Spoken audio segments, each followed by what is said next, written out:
میرے پیارے آقا صلی اللہ تعالیٰ علیہ وسلم کے پیارے دیوانوں، آج ہم دنیا دار اور دیندار ان دونوں کے حوالے سے کچھ باتیں سماعت کرتے ہیں کہ حقیقت میں دیندار کون ہے اور دنیا دار کون ہے۔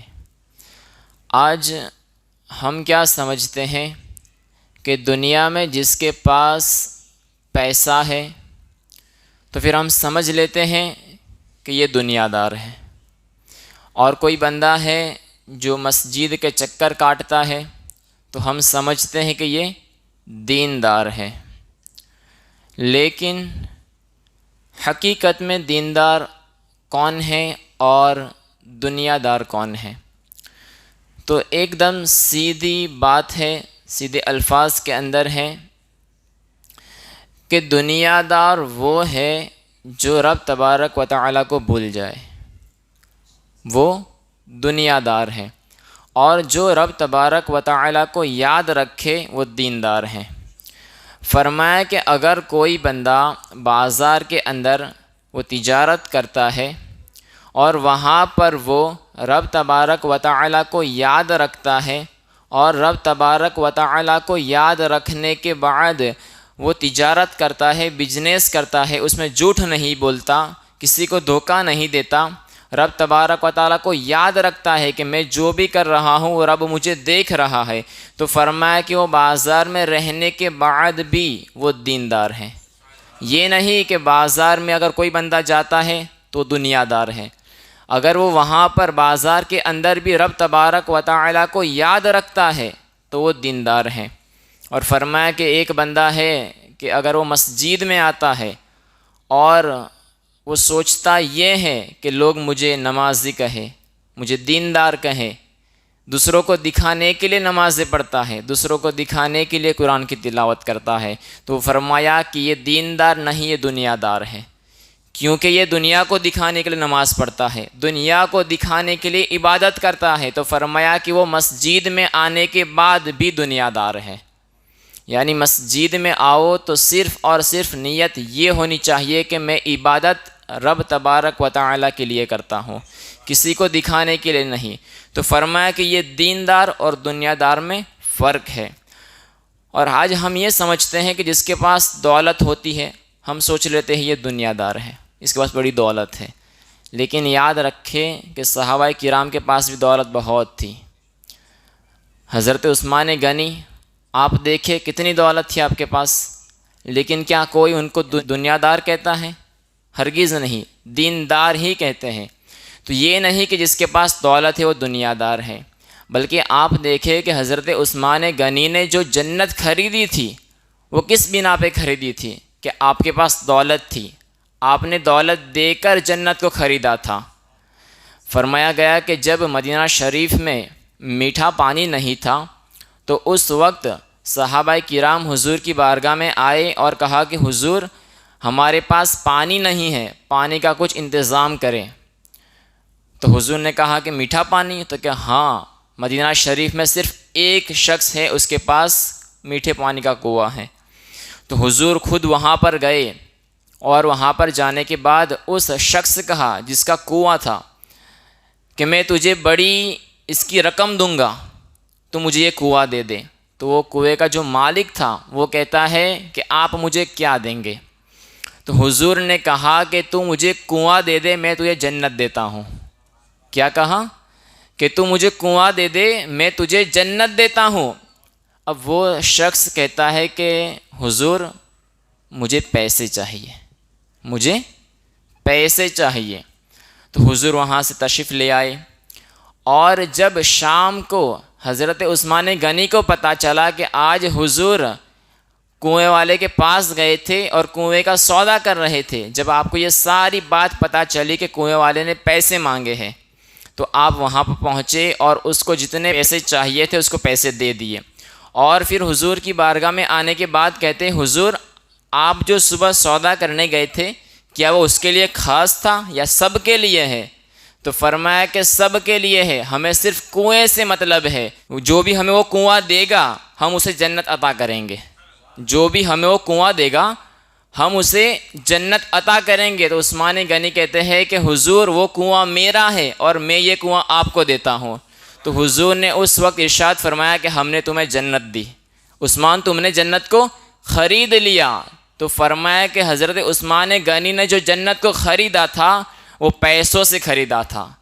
تو یہ نہیں کہ جس کے پاس پیسے ہوتے ہیں وہ دنیا دار ہوتا ہے، وہ دیندار بھی ہوتا ہے۔ اگر پیسے ہیں اور پیسے آنے کے بعد بھی وہ رب تبارک و تعالیٰ کو یاد رکھتا ہے تو وہ دیندار ہے، حقیقت میں دیندار ہے۔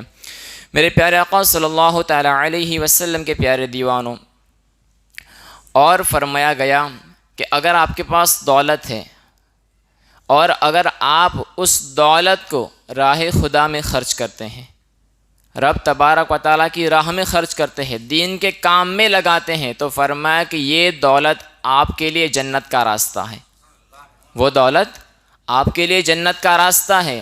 اور اگر آپ کے پاس دولت ہے اور آپ اس دولت کی بنا پر غرور کرتے ہیں، گھمنڈ کرتے ہیں، لوگوں کو حقیر سمجھتے ہیں، تو فرمایا کہ وہ دولت آپ کے لیے جہنم کا ایندھن ہے، وہ ذریعہ ہے، وہ آپ کو جہنم میں لے کر جائے گی۔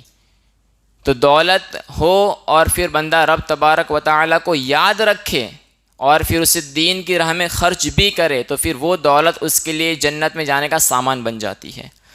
میرے پیارے آقا صلی اللہ تعالیٰ علیہ وسلم کے پیارے دیوانوں، اور آگے ارشاد فرمایا گیا کہ جب بندے کے پاس دولت آ جاتی ہے تو وہ پھر جو غریب بندہ ہوتا ہے اسے حقیر سمجھنے لگتا ہے کہ اس کی کوئی اوقات نہیں۔ ہم نے اکثر دیکھا اپنی زندگی میں کہ بہت سارے لوگ پہلے ایسے تھے کہ جن کے پاس بہت دولت تھی۔ آپ نے بھی کتنے لوگوں کو دیکھا ہوگا کہ پہلے ان کے پاس بڑی دولت تھی، لیکن آج ایسا موقع ہے، آج ایسا وقت ہے کہ آج ان کے پاس کچھ بھی نہیں ہے، آج ان کے پاس کچھ بھی نہیں ہے۔ کتنے لوگوں کو آپ نے دیکھا ہوگا ایسا، اور کتنے ایسے بھی ہے کہ پہلے کچھ بھی نہیں تھا اور آج بہت کچھ ہے۔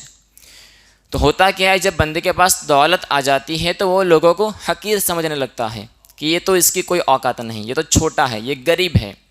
تو فرمایا کہ ایک بادشاہ تھا اور اس کے پاس بڑی دولت آ گئی، بڑا پیسہ آ گیا، تو اب اس نے سوچا کہ ایک بہت بڑا محل بناؤں۔ اب اس نے محل بنایا، بہت بڑا محل بنایا۔ تو اب محل بنانے کے بعد لوگ اسے دیکھنے آنے لگے، اس کے محل کو، بڑا خوبصورت تھا۔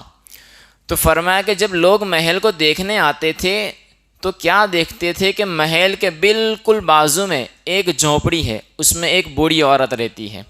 اب لوگ دیکھتے کہ اتنا شاندار محل اور اس کے بازو میں ایک جھونپڑی، تو لوگ یہ بادشاہ سے کہتے ہیں کہ یہ جو محل ہے نا، اس کی خوبصورتی ضائع ہوتی ہے اس جھونپڑی کی وجہ سے، اگر یہ نکل جائے نا تو پھر یہ محل اور خوبصورت لگے گا۔ لوگوں نے یہ بادشاہ کو کہا۔ اب اس کے پاس تو مال و دولت آ چکی تھی اور گھمنڈ بھی تھا اس کے اندر، تو اب اس نے اس بڑھیا سے کہا کہ تو یہ جگہ ہمیں دے دے، ہم تجھے اور بڑی جگہ دیں گے کہیں اور پر۔ لیکن وہ بڑھیا کہتی ہے کہ نہیں، یہ میری جگہ ہے اور یہاں پر میری پوری زندگی نکلی ہے، تو میں یہ جگہ کسی کو نہیں دوں گی۔ تو اب جب وہ بڑھیا کسی کام کی وجہ سے کہیں باہر گئی تو وہ بادشاہ نے اپنے آدمی بیچ کر اس کی جھونپڑی کو توڑوا دیا، وہاں سے ہٹوا دیا۔ جب وہ واپس آئی تو اس نے کیا دیکھا کہ وہاں پر جھونپڑی نہیں ہے اس کی۔ تو اس وقت اس نے کچھ بھی نہیں کہا، لیکن اس کے دل میں وہ سوچنے لگی کہ اے مولا، جب میری جھونپڑی کو توڑا گیا تھا تو میں یہاں پر نہیں تھی، لیکن تو تھا مولا، ان لوگوں نے میری جھونپڑی توڑ دی۔ تو اس وقت فرمایا گیا کہ جب اس بڑھیا کے دل سے جب یہ آواز نکلی تو فوراً اسی وقت زلزلہ آیا اور اس کا جو محل تھا وہ سارا زمین کے اندر دھنس گیا۔ تو آپ غور کریں، اندازہ لگائے کہ جب بندے کو گھمنڈ آ جاتا ہے اپنے پیسوں کے اوپر اور پھر وہ دوسرے لوگوں کو حقیر سمجھنے لگتا ہے تو اس کی پھر حالت کیا ہوتی ہے۔ اور فرمایا گیا کہ ایک نوجوان تھا، وہ بھی بڑا مالدار تھا۔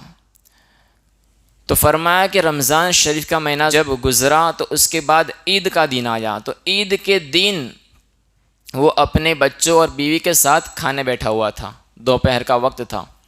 فرمایا کہ جیسے ہی اس نے کھانا شروع کیا، لقمہ اٹھایا تو ایک فقیر نے ندا دی کہ ہے کوئی آج اللہ کے نام پر مجھے کھانا کھلائے۔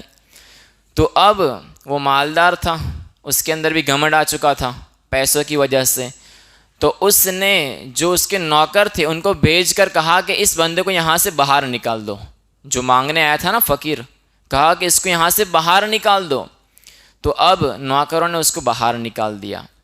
اب نکال دیا، اس وقت اس فقیر کا بھی بڑا دل ٹوٹ گیا، اور اس نے تو کچھ نہیں کہا لیکن اس کے دل نے جو بد دعا دی تھی، فرمایا پھر اس کے بعد دھیرے دھیرے جو بندہ تھا، جو مالدار شخص تھا، فرمایا کہ دھیرے دھیرے وہ غریب ہونے لگا۔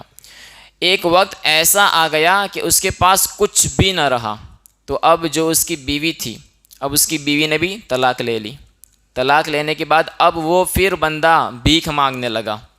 فرمایا کہ اس کے بعد پھر اس کی بیوی نے دوسری شادی کر لی۔ دوسری شادی کرنے کے بعد پھر جب دوسرے سال رمضان شریف کا مہینہ آیا، اور رمضان شریف کا مہینہ گزرنے کے بعد جب عید کا دن آیا، تو فرمایا کہ عید کے دن اب جو بیوی تھی پہلے والے شوہر کی، وہ بیوی کسی اور کے ساتھ، جس کے ساتھ اس نے شادی کر لی، کھانے بیٹھے تھے دوپہر کو عید کے دن۔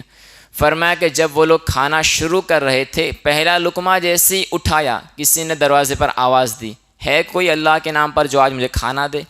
تو اس وقت وہ لوگ جب کھانا شروع کر رہے تھے تو وہ شوہر نے کہا کہ سب سے پہلے یہ کھانا اس فقیر کو دے آؤ، بعد میں ہم لوگ کھائیں گے، سب سے پہلے اس کو کھانا دے آؤ۔ تو فرمایا کہ وہ بیوی اٹھی اور کھانا لے کر باہر گئی۔ جیسے ہی باہر گئی، اس نے کیا دیکھا کہ باہر جو فقیر تھا، اس نے اس کی شکل دیکھی اور اس کے ہاتھ سے وہ کھانا گر گیا اور بے ہوش ہو گئی وہ، اور بے ہوش ہو گئی وہ فقیر وہاں سے چلا گیا۔ جب ہوش میں آئی، شوہر نے پوچھا کیا ہوا کہ تم بے ہوش ہو گئی؟ تو فرماتی ہیں کہ جو یہ بھیک مانگنے آیا تھا نا، یہ جو فقیر تھا، یہ پتہ ہے کون تھا؟ یہ میرا پہلا شوہر تھا۔ پچھلے سال اسی طرح ہم لوگ کھانے بیٹھے تھے اور اس نے ایک فقیر کو اپنے در سے بھگا دیا تھا، اور آج اس کی یہ حالت ہو گئی ہے کہ وہ خود فقیر بن چکا ہے۔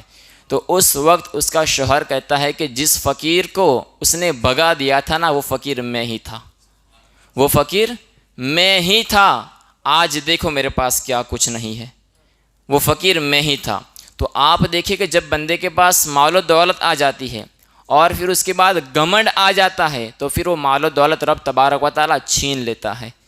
تو مال و دولت آنے کے بعد رب کا شکریہ ادا کرنا چاہیے، اس کی راہ میں خرچ کرنا چاہیے، نہ کہ گھمنڈ اور غرور آنا چاہیے۔ تو میرے پیارے آقا صلی اللہ تعالیٰ علیہ وسلم کے پیارے دیوانوں، جب بھی ہمارے پاس مال و دولت آئے تو ہماری جو اصلیت ہے اسے یاد رکھنا چاہیے، کبھی بھی لوگوں کو حقیر نہیں سمجھنا چاہیے، ورنہ بندے کو پل بھر میں مالدار سے غریب ہونے میں دیر نہیں لگتی۔ تو ہمیں ہمیشہ رب تبارک و تعالیٰ کا شکریہ ادا کرنا چاہیے، اور جو مال و دولت ہے اسے رب تبارک و تعالیٰ کی راہ میں خرچ کرتے رہنا چاہیے۔ رب تبارک و تعالیٰ سے دعا ہے کہ رب تبارک و تعالیٰ میں حقیقی معنی میں دیندار بننے کی توفیق عطا فرمائے۔ دوران گفتگو جو کچھ بھی غلطی ہوئی ہو، رب تبارک و تعالیٰ اسے معاف فرمائے۔ استغفر اللہ ربی من کل ذنب واتوب الیہ وما علینا الا البلاغ المبین۔ السلام علیکم ورحمۃ اللہ وبرکاتہ۔